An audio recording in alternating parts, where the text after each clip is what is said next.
చూస్తున్నారు, దానిని మళ్ళా మనం పెట్టుకుంటాం, లేదంటే అది వస్తూ అయిపోతుంది. అలా కాదు. దేవుని జ్ఞానం అంటే ఏం, దేవుని బడి అంటే ఏం, దేవుని కళాశాల, దేవుని పాఠశాల అంటే మనం వింటున్న ప్రతి మాట కూడా మనం రీడ్ చేసుకోవాలి. బుక్లో నోట్ బుక్ అనేది కంపల్సరీ మనం పెట్టుకోవాలి. రీడ్ చేసుకున్న దాన్ని వెళ్ళి ధ్యానించి అని బైబిల్ మనం ఎంతో పరిశీలనగా నేర్చుకున్నట్టు మహాత్పన్నాగం వల్ల ఎంతో మంది మత ఛాందస్సు వాళ్ళు చేస్తున్న ప్రయోగాలని మనం చూస్తున్నాం.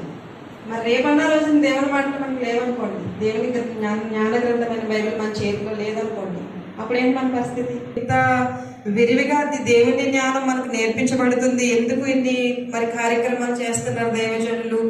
పఠించాలి, ధ్యానించాలి, పఠించాలి, మన మనసులో ముద్రించుకోవాలి, బుక్కులు రాసుకోవాలి, కంపల్సరిగా మనం పాఠాలుగా దేవుని మనసును మనం నేర్చుకోవాలి. ఓకే, అలాగే మరి ఇక్కడ ఆత్మీయ తండ్రి, నా ఆత్మీయ తండ్రి గాబ్రియల్ గారు మరి ఎంతో జ్ఞానాన్ని నేర్పించారు. ఇక్కడ నుండి వెళ్ళిన తర్వాత ఒక దేశంలో ఒక ఆత్మీయ తండ్రి నాకు ఇచ్చి ఎంతో ఉన్నతమైన జ్ఞానంలో నన్ను నిలబెట్టడానికి దేవుడు కృప చూపించారు. అలా నేర్చుకున్న పాటలలో వాటిపై ఈ రోజు మీకు పంచుకోవాలి.